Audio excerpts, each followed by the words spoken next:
कब से तुम्हारी प्रतीक्षा कर रही हूँ। अब तो आ जाओ। हे राम, मुझ दुखियारी अबला के दुख का अंत कर दो।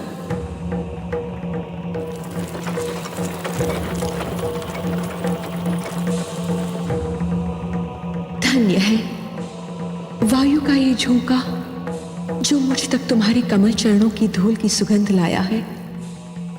तुम आ रहे हो, तुम अवश्य आ रहे हो। मुझ दुखियारी के दिन फिरने वाले हैं। तुम मेरे कल्याण के लिए मेरे समीप आ रहे हो। हे राम, हे राम। रथ रोको सारथी।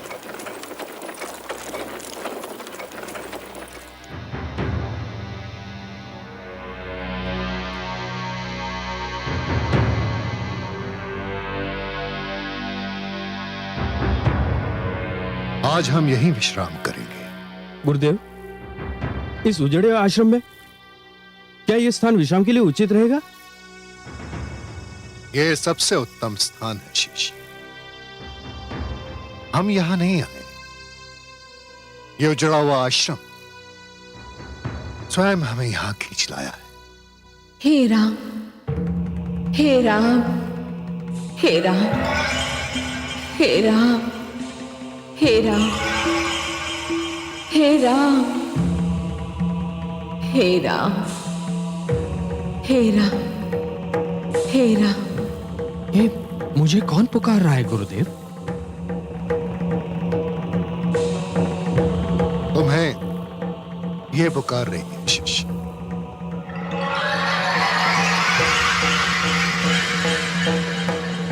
और न जाने कब से पुकार।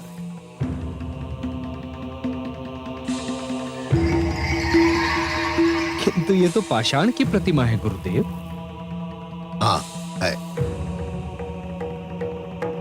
इस प्रतिमा को अपने चरण से स्पर्श कर दो शिष्य। जी? इस पत्थर की मूर्ति को अपने चरणों से छू। गुरुदेव, गुरु के आदेश पर प्रश्न चिन्ह लगाना ना तो शिष्य को शोभा देता है और ना ही उसका अधिकार है। किंतु हे गुरुदेव, नारी पत्थर की भी हो तब भी आदर सम्मान के योग्य होती है। उसे चरणों से छूना महापाप है। मुझे नारी के इस अनादर का साहस नहीं हो रहा है गुरुदेव। नारी के प्रति तुम्हारी पवित्र भावना जानकर मैं गदगद हो गया शिष्य। मुझे ऐसे शिष्य पर गर्व है। मैं स्वयं किसी को नारी का अनादर करने की अनुमति नहीं दे सकता, परंतु ये एक विचित्र विडंबना है कि इस नारी का कल्याण इसी में निहित है। इसे अपने पैरों से छूकर तुम इसका अनादर नहीं, इसका उद्धार करोगे पुत्र। कौन है ये देवी? ये दुखियारी अबला ऋषि गौतम की पत्नी अहिल्या है। मेरा अपराध होकर भी न जाने कब से पत्थर बन जाने का दंड भोग रही है।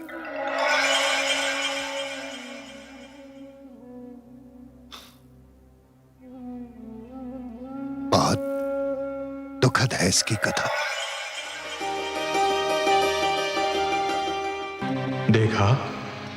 देखा आपने चंद्रदेव, कितनी सुंदर नारी है अहिल्या। किंतु देवराज, आप चाहते क्या हैं? मैं उसे पाना चाहता हूं। तो क्या उसे पा लेना आपके वश में है? हां, यदि तुम मेरी सहायता करो तो। मैं क्या कर सकता हूं? तुम्हें कल अपने क्षेत्र से हटने के निर्धारित समय से पहले कुछ समय के लिए आकाश से लुप्त होना होगा।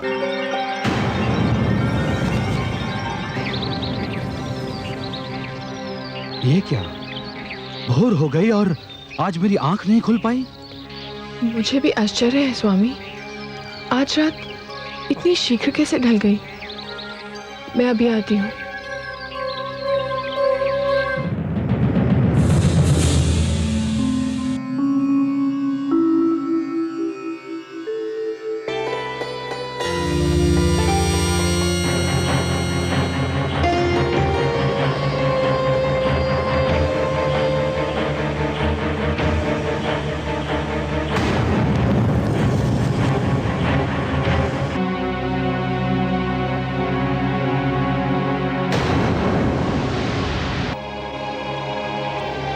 स्वामी।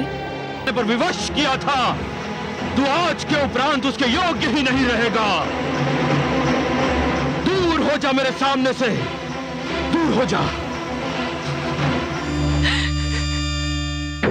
मुझे क्षमा कर दीजिए स्वामी। क्षमा कदापि नहीं। तेरा शरीर अपवित्र हो चुका है, तेरी आत्मा अपवित्र हो चुकी है। जा, मैं तुझे शाप देता हूं, इसी क्षण तू पत्थर बन जा।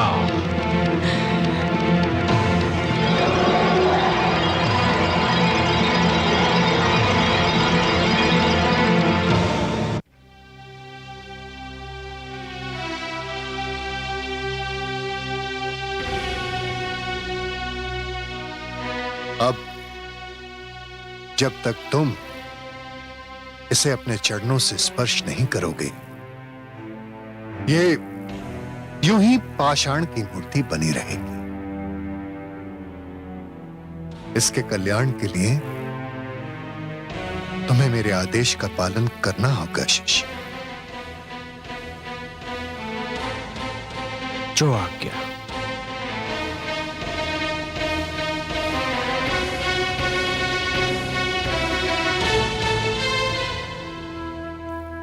देवी,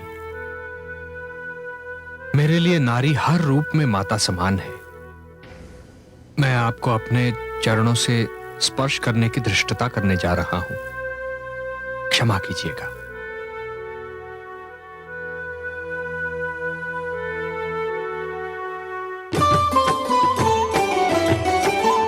अचरज भयो जगत में भारी, शाप मुक्त भई अबला नारी।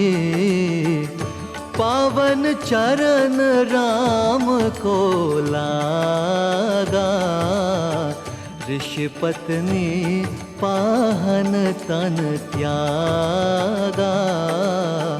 ऋषि पत्नी पाहन तन त्यागा।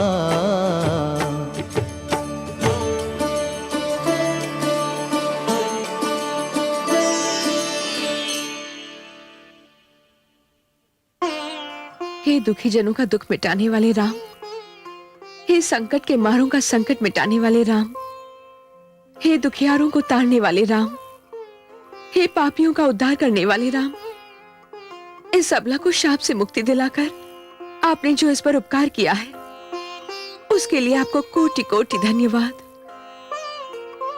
नहीं देवी, आपके साथ घोर अन्याय हुआ था। मुझे अपार हर्ष है कि अब आपको न्याय मिल गया है।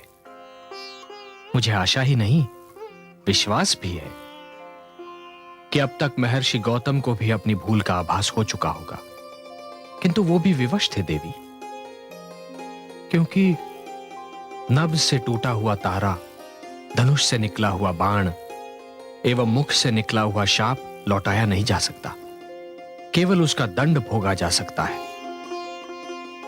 पश्चाताप की अग्नि में जलना भी तो दंड ही है देवी। महर्षि अब तक उस अग्नि में जल चुके होंगे। गुरुवर, यदि इस उजाड़ स्थान पर मुझे लाने का यही उद्देश्य था तो वो पूरा हुआ। अब हमें यहां से प्रस्थान करना चाहिए। ऋषि श्रेष्ठ,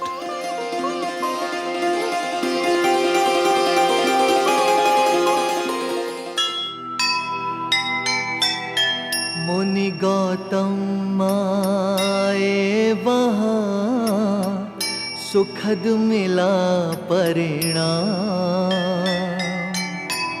शाप मुक्त पत्नी मिले और मिले श्री राम। कहने को तो हो गया ये विधि का संयोग, तप के बल का था मगर ये अनुचित उपयोग, ये अनुचित उपयोग।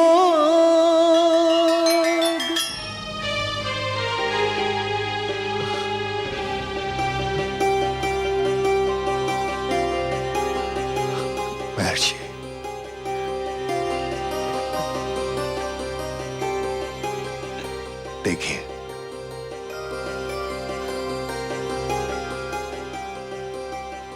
प्रणाम गुरुदेव। आयुष्मान भव।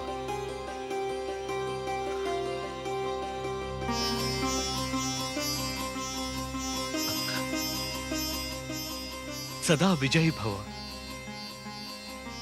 आपने मेरे चरण स्पर्श किए, मुझे इस बात का विश्वास हुआ कि आपने मुझे क्षमा कर दिया। मैं इस घड़ी की प्रतीक्षा में था। और मैं उस घड़ी की प्रतीक्षा में हूं महर्षि, जब आप उनसे क्षमा याचना करेंगे जो निरपराध होकर भी आपके कठोर शाप का दंड भोग रही थीं। इस देवी के साथ दो बलों का दुरुपयोग हुआ है, देव बल एवं तपोबल। साक्षात इंद्र ने देव बल का दुरुपयोग किया और आपने महर्षि तपोबल का।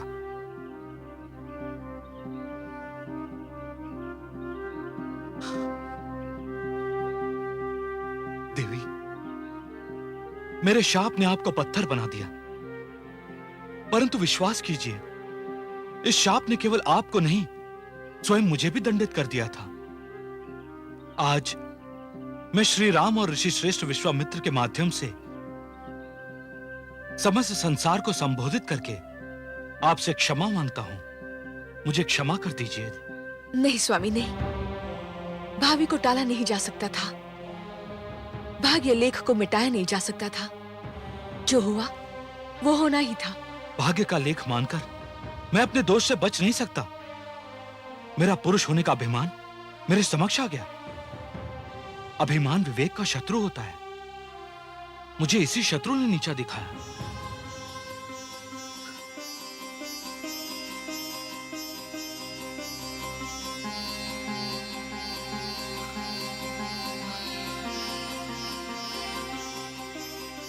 ऋषिवर, संध्या वंदन कर ले, फिर हम भोजन करेंगे। आप सबको कुछ दिन हमारे आश्रम में ही रहना होगा, यही मेरी विनती है। हम जनकपुर जा रहे हैं महर्षि, और हमें वहां शीघ्र पहुंचना है। ऋषिवर, वहां तो हमारा पुत्र शतानंद कुलगुरु है। उसी ने राजकुमारी सीता को शिक्षा भी दी है। वहां जाएं तो हमारे पुत्र से अवश्य मिले और उसे मेरे शाप के अंत का समाचार अवश्य दें। अवश्य देवी। यशस्वी भव।